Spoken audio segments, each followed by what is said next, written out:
Hello friends, welcome back to this channel. लक्ष्य तक आपके साथ स्वागत है आप सभी का आपके अपने इस चैनल में। तो चलिए स्टार्ट करते हैं आज का। और जो कल का था ये 1 एंड 2 अप्रैल 2024 के न्यूज़ को यहाँ पर हम लोग कवर करने वाले हैं। तो चलिए स्टार्ट करते हैं। जैसा कि थंबनेल आप लोग देख रहे होंगे कौन कौन से टॉपिक को हम लोग डिस्कस करेंगे, तो ये सारा आपको दिख रहा होगा। तो चलिए स्टार्ट करते हैं बिना लेट के हुए।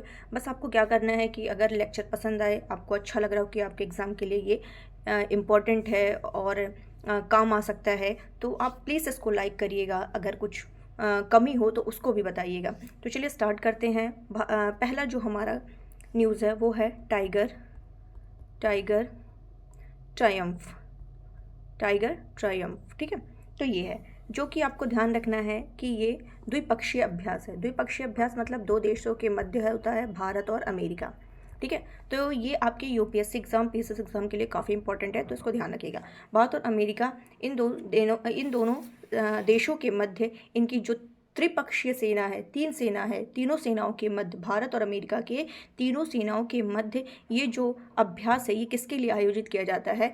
ये मानवीय सहायता और आपदा राहत उभयचर अभ्यास है जो कि आयोजित किया गया।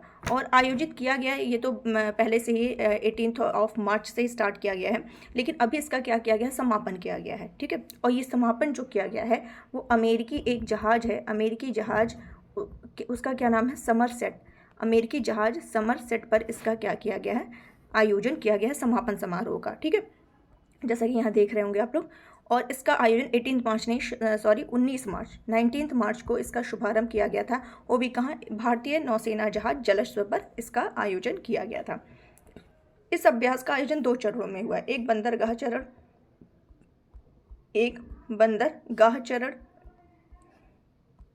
ठीक है, और ये जो बंदरगाह चरण है वो कब से कब तक हुआ है? ये 18 से 25 मार्च तक आयोजित किया गया।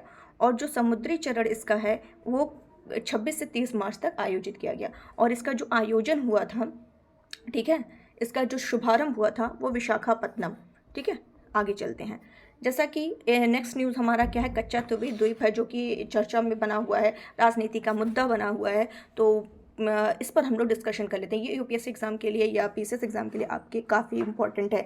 ये 100% आपका पूछा ही जाएगा। तो चलिए इसको देख लेते हैं कि क्या है कच्चा द्वीप। इसमें कोई भी क्वेश्चन आ जाए तो हमें समझ लेना है इसका इतिहास। वैसे इसका ऑलरेडी मैंने एक अलग से लेक्चर बना दिया है जो कि 3 से 4 मिनट का है। जो नहीं देखा जाकर के उसको देख सकता है। यहाँ पर भी हम डिस्कस कर दे रहे हैं, जो वहाँ नहीं जा सकता वो यहाँ देख सकता है। यहाँ भी हम क्लियर कर दे रहे हैं। तो ये जो कच्चा द्वीप है, तो इसकी बात अगर किया जाए तो ये कहाँ स्थित है? जैसा कि यहाँ लिखा हुआ है कि श्रीलंका में एक जगह है जिसका नाम है नेदुनथीवु। क्या है? नेदुनथीवु। और भारत में रामेश्वरम। ठीक है, इसी के बीच में ये स्थित है कच्चा द्वीप। और एक निर्जन स्थान है। दोनों देश के यानी कि भारत के भी और श्रीलंका के जो मछुआरे हैं इसका इस्तेमाल करते रहे हैं। अगर बात करें 14वीं शताब्दी के ज्वालामुखी विस्फोट के दौरान इस द्वीप का क्या हुआ था? निर्माण हुआ था। ठीक है, और मध्यकाल में देखें तो मध्ययुगीन काल में इस पर श्रीलंका में जाफना साम्राज्य था, श्रीलंका का जाफना साम्राज्य था, उसका नियंत्रण था। फिर क्या होता है? 17वीं शताब्दी में जो नियंत्रण था इसका वो रामनाथ जमींदारी के हाथ में चला जाता है। ये कहाँ था? जो रामनाथपुरम से कितने 55 किलोमीटर उत्तर पश्चिम में ये स्थित है। ठीक है, फिर क्या होता है? जब ब्रिटिश टाइम आता है तो उस पर मद्रास राज्य का अधिकार 1875 से 1948 तक इस पर अधिकार बना रहता है। ठीक है, उसके बाद क्या होता है कि ये जो श्रीलंका है ये बार बार कि ये द्वीप मेरा है इस प्रकार के अधिकार मतलब स्थापित करने के लिए ये बार बार क्या कर रहा था? परेशान कर रहा था। फिर क्या हुआ? इस द्वीप को लेकर मतलब वो दावा कर रहा था कि ये मेरा है। फिर क्या होता है? जो तत्कालीन प्रधानमंत्री थी उस टाइम 1974 में, इंदिरा गांधी जी, उन्होंने क्या किया? इस पर एक समझौता हुआ श्रीलंका और भारत के बीच। तो जो इंदिरा गांधी जी हैं वो श्रीलंका इनको सौंप देती हैं, श्रीलंका को। ठीक है, कच्चा द्वीप को श्रीलंका को सौंप दिया जाता है। और लेकिन उस समय जो क्या था, यहाँ जैसे तमिलनाडु का पक्ष कह दिया है कि तमिलनाडु विधानसभा से सलाह किए बिना यह द्वीप श्रीलंका को दे दिया गया था। और उस समय काफ़ी प्रदर्शन भी हुआ था। तो ये सारी चीज़ें हैं जो कि चल रही हैं, इसी को राजनीति का मुद्दा बना दिया गया है। सुप्रीम कोर्ट में क्या कहा गया, ये सारी चीज़ें इस पर। तो ये सब हमें नहीं ध्यान देना, बस इतना ध्यान रख देना है कि ये कब से कब तक कहाँ क्या स्थित है, कैसे क्या हुआ, ये सारे बस खाली आपको ध्यान रखना है। आगे चलते हैं नेक्स्ट न्यूज़ पर। वो है हमारा भारत रत्न। भारत रत्न इस बार 5 लोगों को प्रदान किया गया। ठीक है, जिसमें पहले लाल कृष्ण आडवाणी जी हैं, पीवी नरसिम्हा राव जी हैं, चौधरी चरण सिंह हैं, स्वामीनाथन जी हैं और कर्पूरी ठाकुर। इन 5 हस्तियों को ये भारत रत्न इस बार प्रदान किया गया। तो लाल कृष्ण आडवाणी की बात करें तो 1992 में लाल कृष्ण आडवाणी जी जो हैं 1992 में राम मंदिर की लड़ाई का नेतृत्व इन्होंने किया था। अगर इनकी बात करें आडवाणी जी की तो 5 बार लोकसभा सांसद रह चुके हैं, 4 बार राज्यसभा सांसद रह चुके हैं। दूसरे जो हस्ती हैं जिसको मिला है वो है पीवी नरसिम्हा राव। पीवी नरसिम्हा राव, ये जो पीवी नरसिम्हा राव हैं ये 1991 से 96 के मध्य भारत के प्रधानमंत्री रह चुके हैं। 1991 से 96 के मध्य भारत के प्रधानमंत्री रह चुके हैं। ये सब ध्यान रखिएगा, क्वेश्चन बनेगा तो ऐसे ही बनेगा, डायरेक्ट ये नहीं पूछेगा कि इनको किसको भारत रत्न 4 में से, इन 4 में से 5 में से किसको नहीं प्रदान किया गया। अब ऐसे क्वेश्चन नहीं आते हैं। अब ऐसे आएगा कि इनको रत्न प्रदान किया गया, ये इतने से इतने साल तक के लिए प्रधानमंत्री थे, इनको क्या कहा जाता है, कहाँ से बिलोंग करते, ऐसे क्वेश्चन। ठीक है, बहुत डीप जा करके, क्योंकि सब आयोग जान चुका है कि बच्चे क्या है ऊपर ऊपर रट लेते हैं, पढ़ लेते हैं। ठीक है, अंदर तक कोई नहीं घुसता, तो अंदर तक आपको जाना है, चीज़ों को क्या करना है, क्या कहते हैं, बाल की खाल निकाला ना, तो उस तरीके से पढ़ना है। सॉरी। तो चलिए ये देखते हैं। तो पीवी नरसिम्हा राव, जैसा कि मैंने बताया 1991 से 96 तक ये क्या रहे हैं, भारत के प्रधानमंत्री रह चुके हैं। और पीवी नरसिम्हा राव जी को क्या कहा जाता है, आर्थिक सुधारों का जनक कहा जाता है। क्या कहा जाता है, आर्थिक सुधारों का जनक कहा जाता है, आर्थिक सुधारों का जनक भी कहा जाता है। तो ये पॉइंट आपको ध्यान रखना है। आगे चलते हैं, तीसरी जो हस्ती हैं वो है चौधरी चरण सिंह। चौधरी चरण सिंह जी को भी भारत रत्न प्रदान किया गया। ये उत्तर प्रदेश के 2 बार सीएम रह चुके हैं, उत्तर प्रदेश के 2 बार सीएम रह चुके हैं। और चौधरी चरण सिंह 5वें नंबर के प्रधानमंत्री भी रह चुके हैं। ठीक है, तो ये आपको ध्यान रखना है। नेक्स्ट जो हस्ती हैं जिनको मिला वो है स्वामीनाथन। स्वामीनाथन जी को भी भारत रत्न प्रदान किया गया है। इनकी डेथ हो चुकी है, पता ही है, तो अभी हाल ही में हुई है। तो स्वामीनाथन जी जो है हरित क्रांति के, भारत में हरित क्रांति के क्या कहलाते हैं, जनक कहलाते हैं। भारत में हरित क्रांति के जनक कहलाते हैं। नेक्स्ट जो लास्ट हस्ती हैं जिनको मिला है वो है कर्पूरी ठाकुर। ये भी काफ़ी चर्चा में थे उस टाइम जब घोषणा हुई थी कि इनको प्रदान किया जाएगा। तो ये ध्यान रखना, कर्पूरी ठाकुर ये जो है 2 बार बिहार के सीएम रह चुके हैं और 1 बार ये उप मुख्यमंत्री भी रह चुके हैं। ठीक है, तो इन 5 हस्तियों को इस बार भारत रत्न प्रदान किया गया। और आपको ये पॉइंट भी ध्यान रखना कि जो लाल कृष्ण आडवाणी हैं इनको छोड़ करके सभी को जो है मरणोपरांत ये भारत रत्न प्रदान किया गया। यानी पीवी नरसिम्हा राव, कर्पूरी ठाकुर, चौधरी चरण सिंह, स्वामीनाथन, इन सभी को मरणोपरांत ये रत्न प्रदान किया गया है। लेकिन आडवाणी, ये ध्यान रखना कि किसको छोड़कर, आडवाणी को छोड़कर, क्योंकि आडवाणी तो सामने ही दिख रहे हैं, देख लीजिए। ठीक है, ये हो गया। और अब तक कुल कितने लोगों को, अब तक कुल 53 लोगों को क्या है, भारत रत्न प्रदान किया जा चुका है। चलते हैं नेक्स्ट पॉइंट कवर करते हैं। क्या है, आकाश मिसाइल प्रणाली।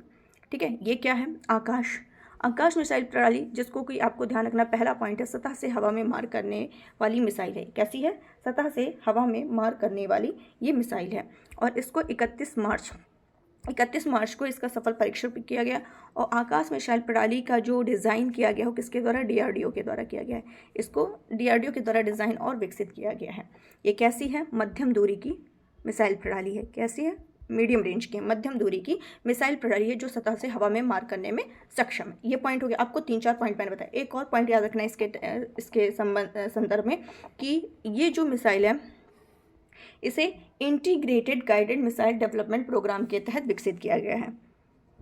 क्या कहा मैंने, इस मिसाइल को इंटीग्रेटेड, यहाँ लिखा हुआ देख लीजिए, इस मिसाइल को integrated guided missile development programme के तहत विकसित किया गया था, जिसमें नाग, अग्नि और त्रिशूल मिसाइल और पृथ्वी बैलिस्टिक मिसाइल का विकास भी शामिल है। तो ये आपको ध्यान रखना। आगे चलते हैं, नेक्स्ट न्यूज़ को कवर करते हैं। नेक्स्ट न्यूज़ हमारा है, एक सेमिनार हुआ है, मेटोक सेमिनार, जिसका नाम रखा गया मेघयान 2024। ठीक है, तो ये है क्या, ये जलवायु परिवर्तन के बारे में क्या करती है, विस्तृत जानकारी प्रदान करती है। ठीक है, तो ये कब किया गया, ये जो विश्व मौसम संगठन है उस 28 मार्च को इस समारोह के तहत इसको क्या किया गया, आयोजित किया गया। चलिए देख लेते हैं। विश्व मौसम दिवस समारोह के तहत दक्षिणी नौसेना कमान में नौसेना समुद्र विज्ञान और मौसम विज्ञान स्कूल और भारतीय नौसेना मौसम विज्ञान विश्लेषण केंद्र द्वारा 28 मार्च को मौसम विज्ञान और समुद्र विज्ञान सेमिनार के तहत मेघयान 2024 का आयोजन किया गया। इसकी थीम क्या रखी गई? At the front line of climate action पर। तो ये बस अब ध्यान रखिएगा कि मेघयान 2024 किससे संबंधित है? जलवायु परिवर्तन से संबंधित है।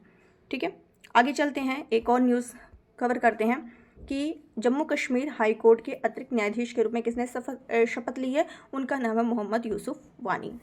आगे चलते हैं, शेफाली ने संभाला महानिदेशक का पदभार, कहाँ पर? PIB। ठीक है, प्रेस इंफॉर्मेशन ब्यूरो के प्रधान महानिदेशक का पदभार शेफाली बी शरण जी ने संभाला है। ठीक है, तो ये आपको ध्यान रखना है। नेक्स्ट न्यूज़ है, क्या है? देश का पहला tri service common defence system, देश का पहला tri service common defence defence station देश का सबसे बड़ा सैन्य अड्डा होगा। वो कहाँ बनने जा रहा है? मुंबई में बनने जा रहा है, जो कि हमारी आर्थिक राजधानी कहलाती है हमारे देश की, मुंबई, उसी में ये बनने जा रहा है। यहाँ पर क्या होगा? ये लिखा है ना ट्राई सर्विस मतलब तीनों सेनाएं, यहाँ पर तीनों सेनाओं का संयुक्त स्टेशन होगा। चलो ठीक है, मान लिया तीनों सेनाओं का, तो इससे लाभ क्या होगा? तो इससे लाभ ये होगा कि हमारा जो देश का पश्चिमी तट है वो सुरक्षित रहेगा। ठीक है, वो सुरक्षित रहेगा। और यहाँ पे तीनों सेनाएं एक साथ किसी भी तरह के ऑपरेशन को, जब तीनों सेनाएं एक साथ रहेंगी तो अच्छे से अंजाम दे पाएंगी। ठीक है, और साथ ही सैनिकों और उनके परिजनों के लिए यहाँ पर स्कूल, हॉस्पिटल, खेल कॉम्प्लेक्स आदि सुविधाएं होंगी। तीनों सेनाओं के लिए जारी होने वाला फंड एक ही चैनल से आएगा। मुंबई के बाद कोयम्बटूर के पास, ये कह रहा है कि मुंबई के बाद कोयम्बटूर के पास है सुलूर और गुवाहाटी में दूसरा और तीसरा कॉमन डिफेंस स्टेशन आएगा। सुलूर में स्टेशन का कमान वायुसेना देखेगी और गुवाहाटी में यह थल सेना यह काम करेगी। ठीक है, इतना क्लियर हो गया होगा।